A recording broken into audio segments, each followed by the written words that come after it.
Hello everyone, मैं Kapil advocate फिर एक नई वीडियो एक नए टॉपिक के साथ। आज की इस वीडियो में हम जो टॉपिक डिस्कस कर रहे हैं वो है सम्मन, जो कि ऑर्डर 5 ऑफ सीपीसी में डिफाइन किया गया है। टॉपिक स्टार्ट करने से पहले आपसे हमेशा की तरह एक रिक्वेस्ट कि अगर आपने अभी तक मेरे चैनल को सब्सक्राइब नहीं किया तो मेरे चैनल को सब्सक्राइब कर दीजिए, बेल बटन आइकॉन को ऑन कर दीजिए और अगर आपको मेरा वीडियो पसंद आता है तो लाइक एंड शेयर कर दीजिए। अब हम स्टार्ट करते हैं आज का हमारा टॉपिक सम्मन, ऑर्डर 5 ऑफ सीपीसी। सम्मन का जनरल मीनिंग हम अगर देखें, जब किसी पर्सन के द्वारा कोई सिविल सूट फाइल किया जाता है तो डिफेंडेंट को, यानी कि जिसके अगेंस्ट सिविल सूट फाइल किया गया है, उसको नोटिस या इन्फॉर्मेशन दी जाती है कि आपके अगेंस्ट एक सिविल सूट फाइल हुआ है, इसलिए आप कोर्ट में अपीयर हों और इस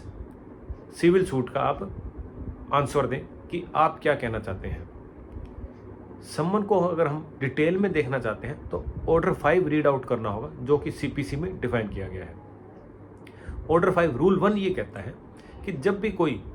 सिविल सूट फाइल किया जाएगा तो डिफेंडेंट को नोटिस इशू किया जाएगा और उसको डायरेक्शन दी जाएगी कि आप कोर्ट में अपीयर हों और आप इस सिविल सूट के बारे में क्या कहना चाहते हैं, उसके लिए आप रिटर्न स्टेटमेंट फाइल करें। रिटर्न स्टेटमेंट डिफेंडेंट को within 30 days from the date of the receiving of the सम्मन करनी होगी, यानी कि जब डिफेंडेंट को सम्मन मिल जाते हैं उसके 30 दिन के अंदर डिफेंडेंट को जवाब दावा फाइल करना होगा जो सूट उसके अगेंस्ट फाइल किया गया है। अगर 30 दिन के अंदर डिफेंडेंट जवाब दावा यानी कि रिटर्न स्टेटमेंट फाइल नहीं करता तो उस टाइम पीरियड को कोर्ट एक्सटेंड कर सकती है, लेकिन वो मैक्सिमम पीरियड है 90 days from the date of the service of the सम्मन। अब ये बात आती है कि जब डिफेंडेंट को सम्मन मिल जाता है तो कोर्ट में वो किस तरह अपीयर होएगा। इसके लिए या तो वो खुद पर्सनली अपीयर होए या किसी प्लीडर को वो अपॉइंट करे कि मेरी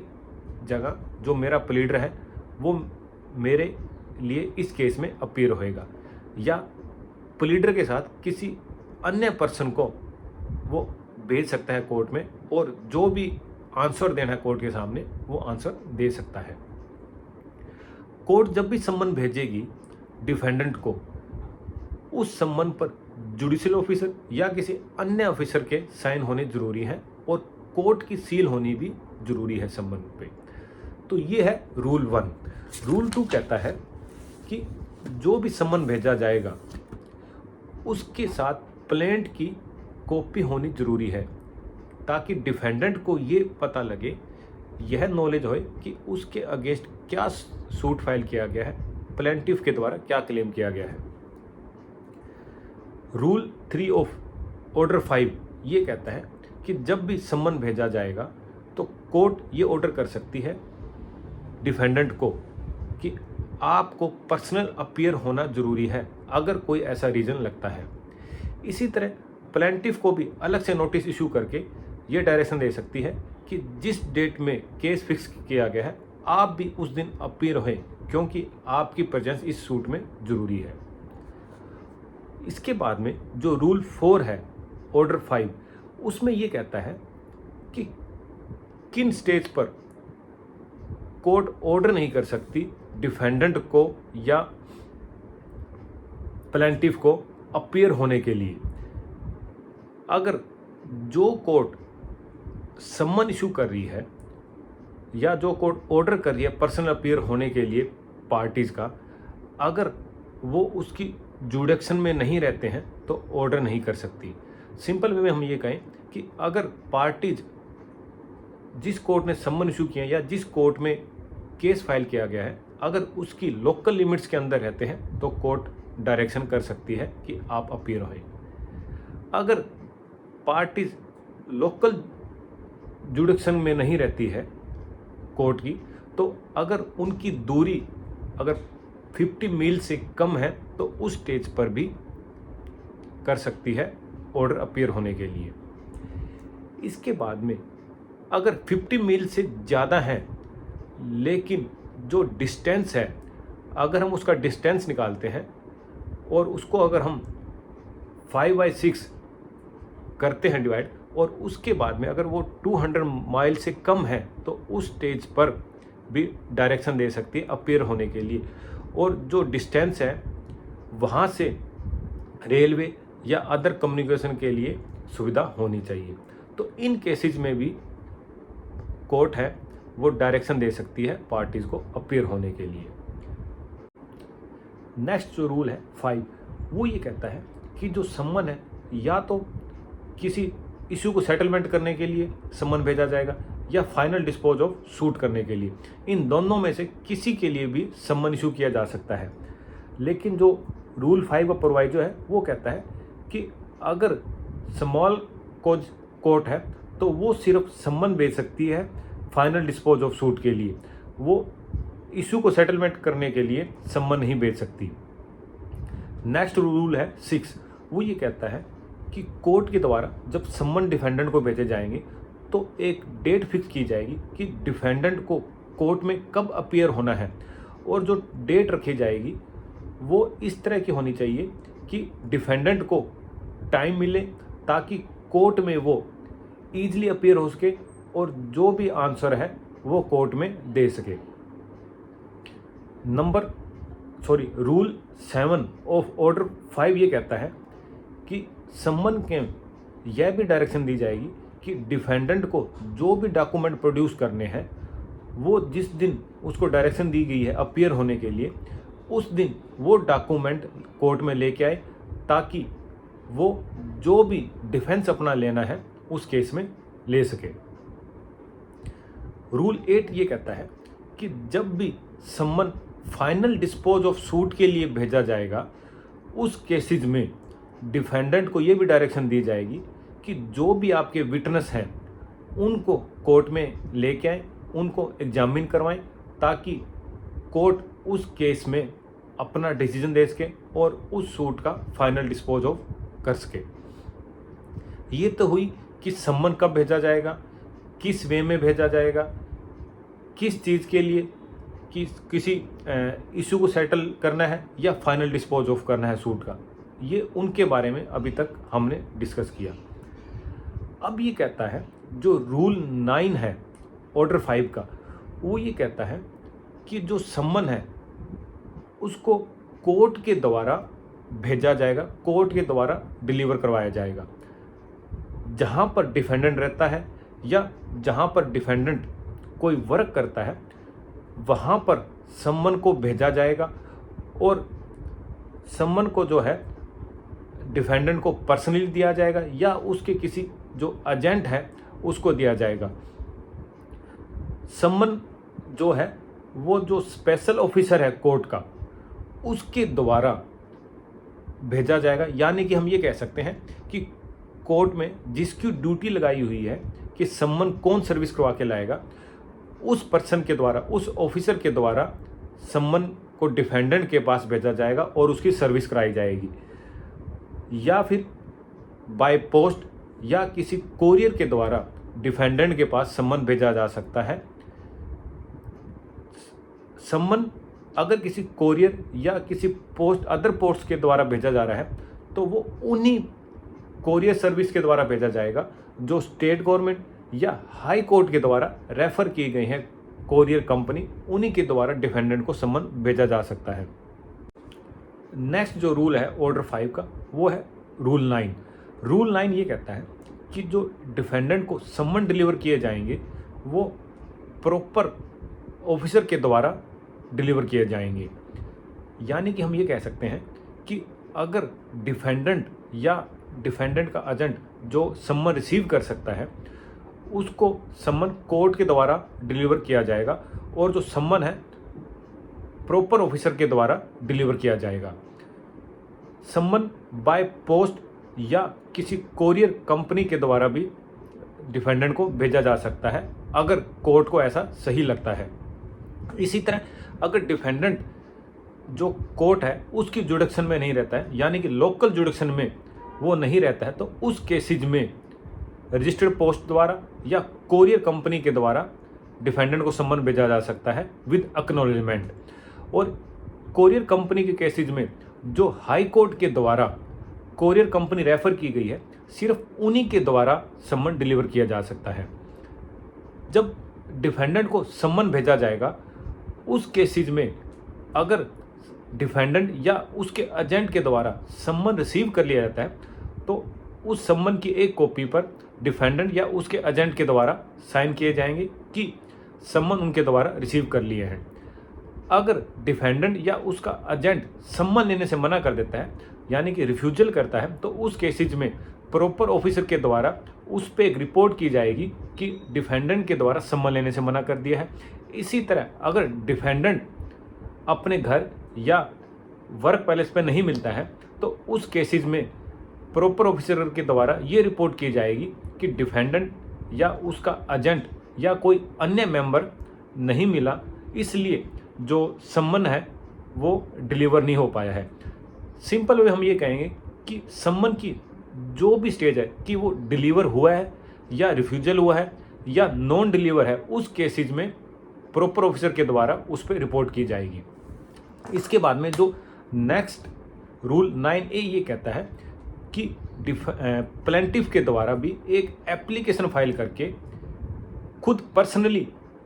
डिफेंडेंट को सम्मन डिलीवर कराने के लिए परमिशन ले सकता है कि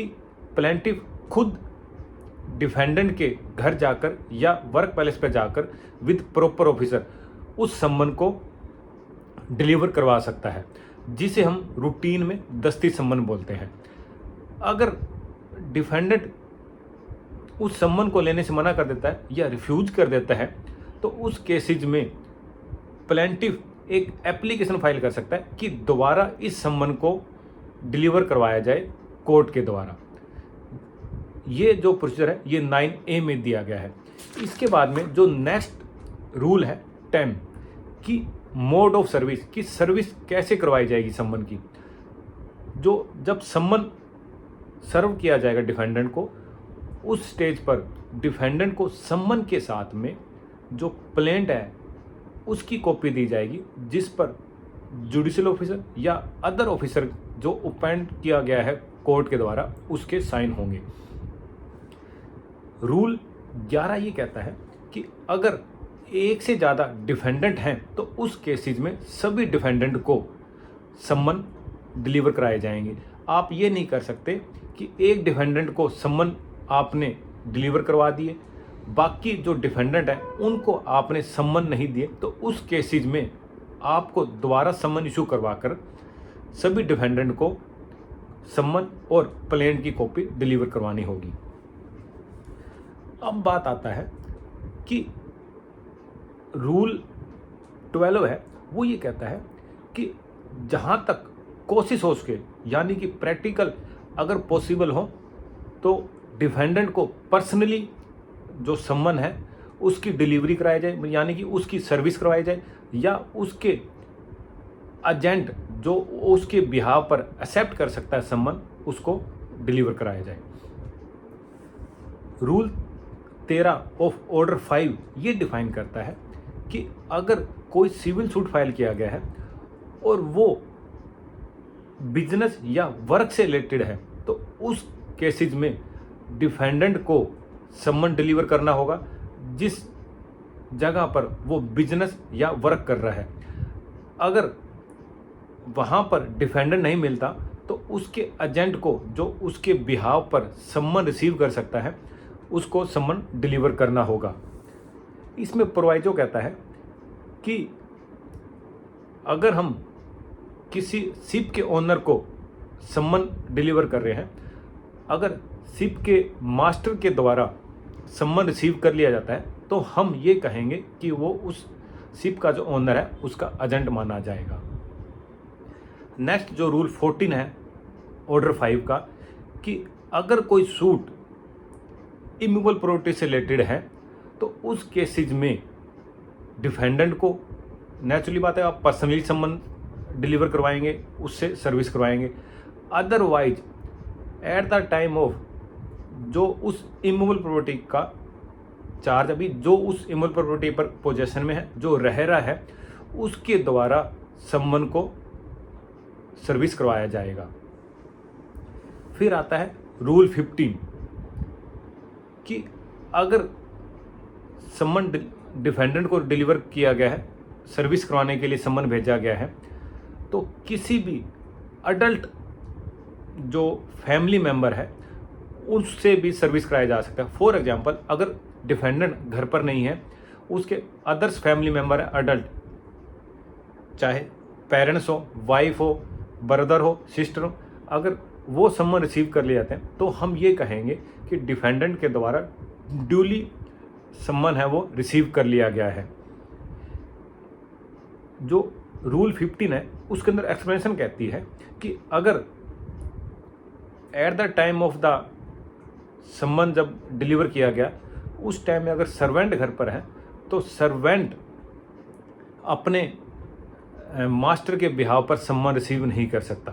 क्योंकि वो फैमिली मेंबर नहीं है। रूल 15 की एक्सप्लेनेशन किया। रूल 16 ये कहता है कि जब सम्मन रिसीव कर लिया डिफेंडेंट के द्वारा, तो जो एक्नॉलेजमेंट है सम्मन के साथ पर, उस पर डिफेंडेंट के द्वारा साइन किए जाएंगे, अपने सिग्नेचर किए जाएंगे कि डिफेंडेंट के द्वारा सम्मन रिसीव कर लिया गया है। अब जो नेक्स्ट रूल है ऑर्डर 5 का 17, वो ये कहता है कि अगर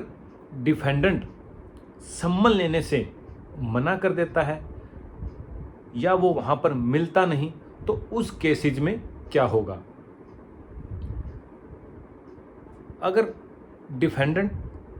के पास जब सम्मन जाता है, प्रॉपर ऑफिसर के द्वारा सम्मन लेके जाया जाता है और डिफेंडेंट इंटेंशनली जानबूझकर सम्मन लेने से मना कर देता है या वहाँ पर वो मिल नहीं रहा है, तो उस केसेज में जो कॉपी है सम्मन की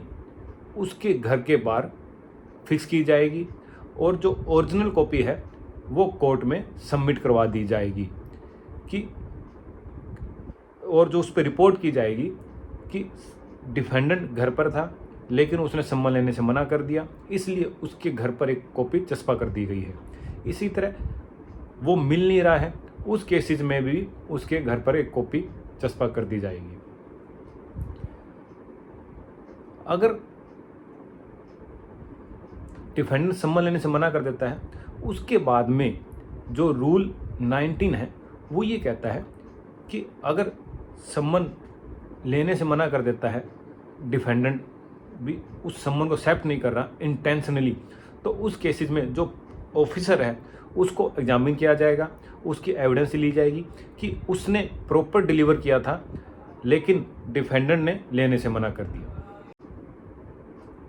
रूल 18 ऑफ ऑर्डर 5 ये डिफाइन करता है कि अगर जो सर्विस है सम्मन की प्रॉपर हो जाती है एज पर द रूल 16, तो उस केसेज में जो एक कॉपी है सम्मन की उसके ऊपर एंडोर्समेंट करनी होगी कि डिफेंडेंट के द्वारा सम्मन रिसीव कर लिया गया है। डे एंड टाइम भी आपको नोट करना होगा सम्मन के ऊपर। साथ में क्या डिफेंडेंट या कोई फैमिली मेम्बर या किसी एजेंट के द्वारा सम्मन रिसीव किया गया है तो वो भी मेंशन करना होगा।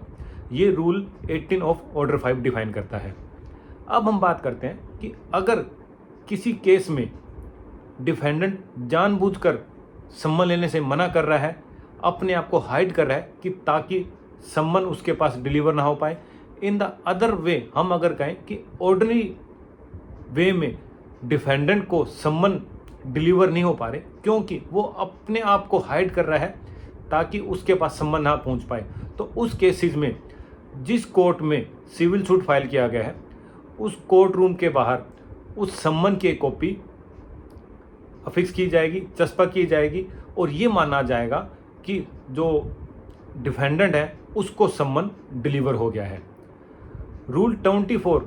ऑफ ऑर्डर 5 ये डिफाइन करता है कि अगर डिफेंडेंट जेल में है तो उस केसेस में जो सम्मन है वो बाय पोस्ट या बाय कोरियर या अदर वे में डिलीवर किया जाएगा डिफेंडेंट को, या जो जेल अथॉरिटी है for example superintendent of jail authority उसके द्वारा सम्मन को सर्विस करवाया जाएगा। इसी तरह जो रूल 25 है वो ये कहता है कि अगर डिफेंडेंट आउटसाइड ऑफ इंडिया रहता है और उसका कोई एजेंट भी इंडिया में नहीं है तो उस केसेस में by registered post, bye courier या अदर इलेक्ट्रॉनिक मीनिंग के द्वारा जो सम्मन है वो डिलीवर किया जाएगा। तो आज की इस वीडियो में हमने इम्पोर्टेंट रूल देखे ऑर्डर 5 जो कि सम्मन को डिफाइन करता है, उसको हमने डिस्कस किया। जल्द मिलते हैं आपके साथ एक नए टॉपिक के साथ, एक नए वीडियो के साथ। Thank you.